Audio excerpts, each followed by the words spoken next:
Hey guys, this is Luke again, and welcome back to another Ninjago video on the channel today. Now, um, we saw season 11 end pretty recently, but did it truly end? Or are we in for a rude awakening?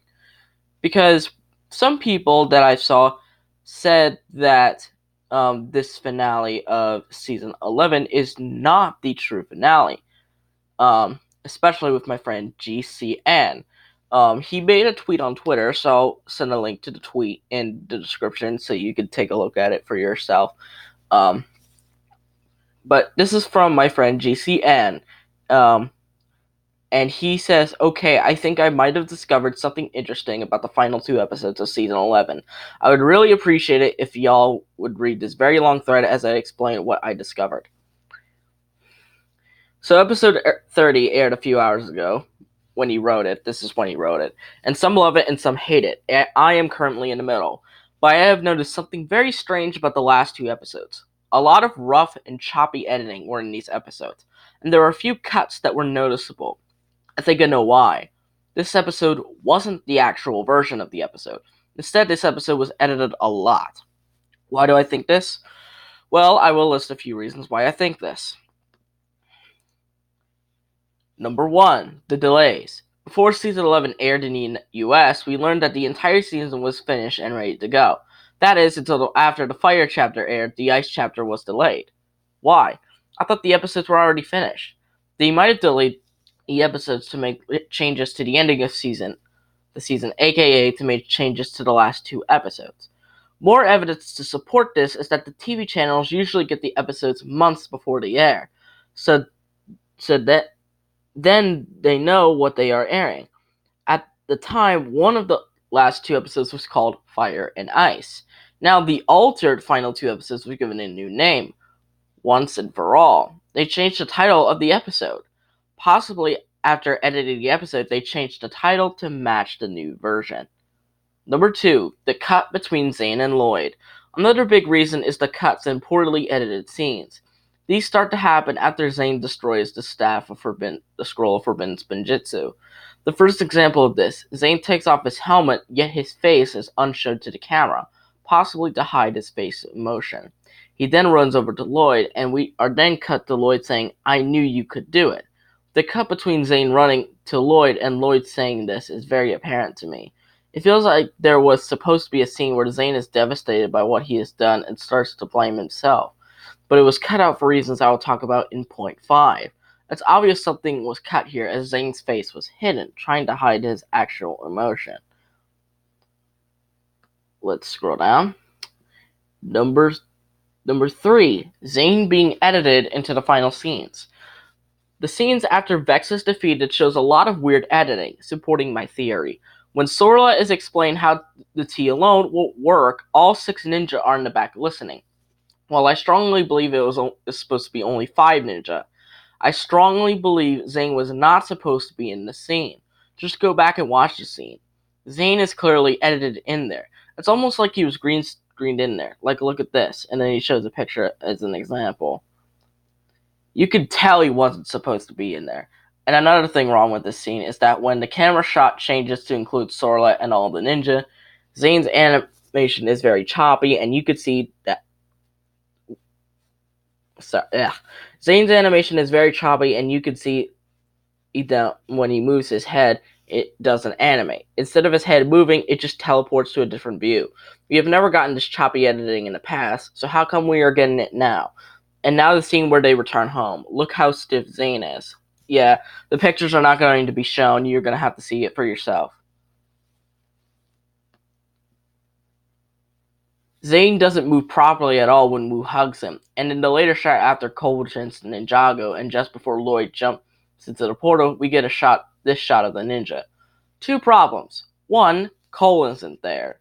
2, Zane is poorly edited in again.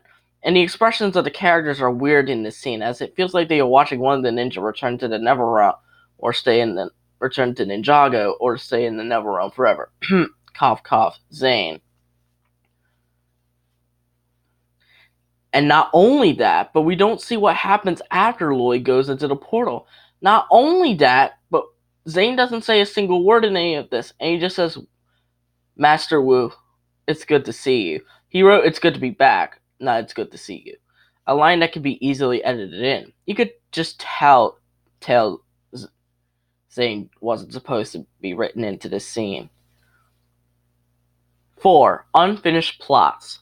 This isn't a small issue necessarily, and this could have stayed the same in the original episode, but I thought I mentioned it anyway because of one certain plot.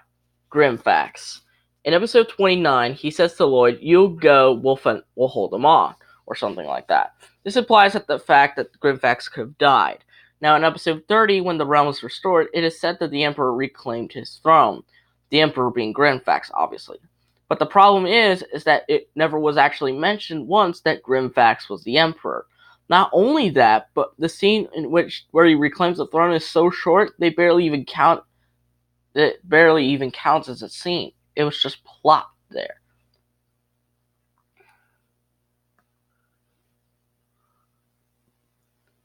5. What I think was cut and why it was cut. So now that I have explained the choppy and weird editing cuts with these episodes, I will explain what exactly I think was cut and why exactly it was cut. This was what I think was supposed to happen in the original episode. Zane, after being recovered, feels terrible for what he has done. Lloyd tries to make him feel better, but Zane still feels awful. With Grimfax dead, Zane decides to stay in the Neverrealm as the new Emperor to make amends for what he has done. The ninja go home without Zane, look back at the portal knowing that Zane isn't coming back, but also being happy for him that he has finally fulfilled his destiny. I strongly believe that this was supposed to happen, but why was it cut? Well, my answer is that it's one of two possible answers. Number 1. After test screenings, the kids didn't like this episode at all and didn't want Zane to leave. Or maybe parents didn't like how dark the episodes were, forcing the writers to delay the Ice chapter to change the last 2 episodes. This happens a lot in other TV shows, so it makes sense. Number 2. Another reason could have been that the higher-ups at LEGO demanded the changes to make the episodes as lighthearted as possible. And this is why I think that the final 2 episodes of Ninjago Secrets of Forbidden Spinjitzu were altered before being aired properly. Also, FYI, I don't want to rewrite to this season. I am fine with how it ended apart from Zane. I just wanted to share this. I thought it was interesting. And later he found that his friend Marty found more evidence. The expression that Zane had when all the ninja are talking to Sorla is taken straight from the photo Wu holds. This was probably reused to prevent more time loss. The score at the end doesn't quite fit unless it was meant to be saying goodbye to Zane. In fact, all the expressions that Zane uses at the end are reused. And Tommy actually replied to this and said, "Read the first few lines. What we made is what we wanted to make. There was no testing, editing, or delays in the production. Our schedule does not allow for such luxury." So, if Tommy didn't edit the episode, who did it? Now, the answers are kind of obvious. 1, that what we saw was the actual episode, or 2, 9 Now. Let's go into 9 Now. 9 Now used to be called 4Kids, which 4Kids are very infamous for changing entire plot lines just to make it kid friendly. Did they do the same thing with Ninjago? I don't know. The only way that we'll know is Malaysia, the third country to air the first country to air the Ice chapter. Their channel TV3 is airing the finale soon, and if it's the same finale, then I think we can pretty much confirm that this episode that we got is the original and it's not altered. But if something different happens, then I need to know why did 9 Now change it?